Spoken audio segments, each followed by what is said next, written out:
যমুনা সেতু পরে কিন্তু রাস্তা ফিরিয়ে পেয়েছে, এখন রাস্তাই আগাচ্ছে না। সিরাজগঞ্জ থেকে আমার বগুড়া যেতে লাগে 1 ঘন্টা, ওইখানে লেগে গেছে আমার 2.5 ঘন্টা। রাস্তায় আপনি যতই ফেরা দিবেন রাস্তা ঘুরাবে না। আবার কিছু কিছু জিনিস আছে রাস্তায় আপনি ফেরা দেওয়া লাগবে না, রাস্তা এমনিতেই ঘুরে যায়। এটা হচ্ছে লাশের ক্ষেত্রে, জীবনে প্রায় 17 বছর হচ্ছে এই লাশ হোক রোগী হোক বেশিরভাগ আমি লাশই বহন করি। বেশি একটা ঘটনা হচ্ছে, আমি একটা ডেড বডি নিয়ে তখন রাত 10টা বাজে ঢাকা থেকে রওনা দিছি, যাবো হচ্ছে আপনি দিনাজপুরে। হ্যাঁ, লাশ ছিল, বয়স কত 28 বা 29 এরকম ছিল। তো স্ট্রোক করছে, স্ট্রোক করে মারা গেছে। ছেলে আমার সাথে 2জন লোক গেছে, একজন হচ্ছে ওনার ভগ্নিপতি মানে বনজামাই যেটাকে বলা হয়, আর একটা ওনার স্বাস্থ্য বাই মনে হয় সম্ভবত। আমি একটু খেয়াল হচ্ছে না, বাই সম্পর্কে মানে হয়। আমি তো এখান থেকে রাত 10টা বাজে রওনা দিচ্ছি ঢাকা থেকে, ওখানে যাওয়ার টাইম দিয়েছিল সকাল 10টায়। তো সকাল 10টা হচ্ছে আমার 12 ঘন্টা টাইম।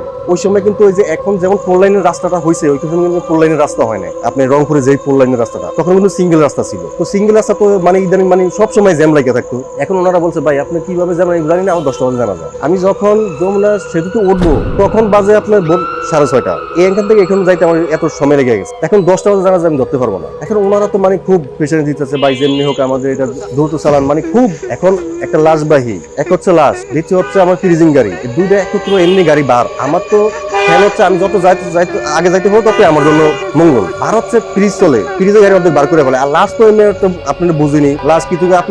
আমি যখন এখন আমি যেরকম সুস্থ আছি, আমাকে আমি একা আগলে দিয়ে যেতে পারবো। যখন আমি মারা যাবো তখন কিন্তু আপনি একা আগানো সম্ভব না। তো এটা সবার ক্ষেত্রেই, কম হোক বেশি হোক, ভালো হোক মন্দ হোক, যে একবারে যে আপনি অনেকে বলে যে ফাঁসি দিয়ে লাশ এই হয়ে যায় সে হয়ে যায়, আসলে এগুলো কিছু না। সব হচ্ছে আল্লাহ পাক কাকে কোন সময় কি রাখে সেটা আল্লাহ পাক জানে, আমরা জানি না। পরে ওইখানে পুষতে আমার দিনের 1টা বাজে গেছে। ওনার তো যত ফেরা দিচ্ছে, আমার তো ফেরা কাম হয় না, আমি তো আগাইতে পারতেছি না। আমি যত গাড়ি চালাচ্ছি, কিছু কিছু জিনিস আছে কি রাস্তায় আপনি যত ফেরা দিবেন রাস্তা ঘুরাবে না। আবার কিছু কিছু জিনিস আছে রাস্তায় আপনি ফেরা দেওয়া লাগবে না, রাস্তা এমনিতেই ঘুরে যায়। এটা হচ্ছে লাশের ক্ষেত্রে। এখন ভালো মন্দ সব আল্লাহ পাক জানে, এটা আসলে আমরা জানি না। আর এইসব বিষয় মন্দ মানে খারাপ করা এটা আসলে ঠিক না। এটা হচ্ছে রাস্তার বিষয়। মেইন জিনিস হচ্ছে আপনি আমাকে একটা ডেড বডি নিয়ে রওনা দিচ্ছি, আপনি আমাকে যত পেরা দিবেন পেরা মতো আমি খুঁজতে পারবো না। আল্লাহ পাক যখন খুঁজায় আমি ঠিকই ওই সময় মতো খুঁজতে পারবো, এর আগেও না পরেও না। আমি যতই চেষ্টা করি এটা মনে থাকবে। এই জন্য যমুনা সেতু পরে কিন্তু রাস্তা ফিরিয়ে পেয়েছে, এখন রাস্তাই আগাচ্ছে না। মানে যেখানে আপনার দেখা গেছে আমার যমুনা সিরাজগঞ্জ থেকে আমার বগুড়া যেতে লাগে 1 ঘন্টা, ওইখানে লেগে গেছে আমার 2.5 ঘন্টা, 1.5 ঘন্টা বেশি। রাস্তা কিন্তু ফাঁকা ওই সময় 2.5 ঘন্টা, কিন্তু আমি রাস্তায় আগাতে পারতেছি না। মনে তো অনেক কিছু, মানে আমার কি রাস্তায় আগাচ্ছে কেন, রাস্তায় আগাচ্ছে না কেন। ভয় তো আছে, আরেকটা হচ্ছে শরীর বার হয়ে গেছে, নিজের শরীর আমার নিজের বার হয়ে গেছে। কারণ আমি তো অনেক সময় লাশ এরকমও আছে, আমরা এমন জায়গায় যাই লাশ নিয়ে একা ঘুমাই, গাড়িতে একা বসে থাকি, লাশের স্বজন কেউ থাকে না। এমন জায়গায় যাই, রাস্তা চিকন রাস্তার গাড়ি রেখে ওনারা বাড়িতে চলে যায়। ওই আশেপাশে কিছু নাই, জঙ্গল ছাড়া আর বাগান ছাড়া।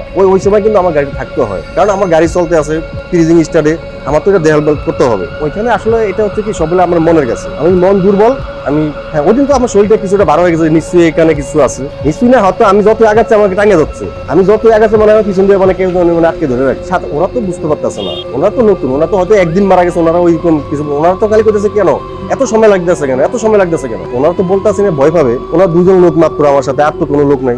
কারণ আমি যদি একটা কিছু বলতে চাই, যদি ওনারা ভয় পায় যদি একটা কিছু হয়ে যায় লাশের ব্যাপার, আমি তো আমার যতটুকু সাহস আছে ওই সাহসটা তো আমি যোগে যাচ্ছি। ওনারা তো বুঝতে পারছে না, ওনারা করতেছে এত সময় লাগতেছে কেন, হয়তো মাত্র সে 2জন। এখানে 2জনের সাথে দুজনের বেশি কেউ যাওয়া যায় না। লাশে যে আত্মীয় স্বজন ওই ওনারাই মানে বলতেছে ভাই এত দেরি হচ্ছে কেন, এত আগাচ্ছে না কেন, আমি তো রাস্তা ফিরি, আপনি গাড়ি আগাচ্ছে কেন। আমি বলতেছি ভাই গাড়ি তো আমি টানতেছি, আপনি দেখতেছেন, আমিও দেখতেছি, গাড়ি আগাচ্ছে না কেন সেটা তো আমি বলতে পারবো না। এখন এই বিষয়টা যদি আমি ওনারা ভাঙ্গে বলি, হয়তো ওনারা কিছু ভয়ে কাজ করবে, সেই জন্য আমি আর বলতে চাচ্ছি না। কারণ এই স্ট্রোক জিনিসটা হচ্ছে মানে মানুষ হালকা ভয়ে স্ট্রোক হয়ে যায়, আবার কিছুটা হচ্ছে মানে নিজের থেকে স্ট্রোক হয়ে যায়। আমি একটা বিপদের সময় আরেকটা বিপদ টেনে আনবো, এই জন্য ওনাকে আমি বুঝতে দিই। হ্যাঁ, এটা তো অবশ্যই আমার সারা জীবন মনে থাকে। 1 ঘন্টা রাস্তা আমার 2.5 ঘন্টা সময় লাগে, রাস্তা ফিরির রাস্তা থাকে, এটা আমি বলতে পারবো না।